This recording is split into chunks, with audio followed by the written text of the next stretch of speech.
জাতীয় চলচ্চিত্র পুরস্কার প্রাপ্ত অভিনেত্রী অঞ্জনা রহমানের মৃত্যু ঘিরে ধোঁয়াশা কাটছে না। ৩ জানুয়ারি দিবাগত রাত 1:35 চিকিৎসাধীন অবস্থায় মারা যান তিনি। মৃত্যুর কারণ নিয়ে বিভিন্ন মতবিরোধ সৃষ্টি হয়েছে। 4 জানুয়ারি মরদেহ গোসলের সময় শরীরে আঘাতের চিহ্ন দেখে সন্দেহ দানা বাঁধে।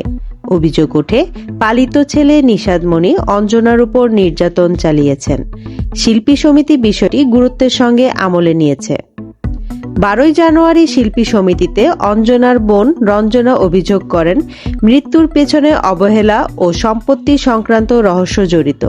সমিতির সহসভাপতি ডিএ তায়েবের নেতৃত্বে 5 সদস্যের তদন্ত কমিটি গঠন করা হয়।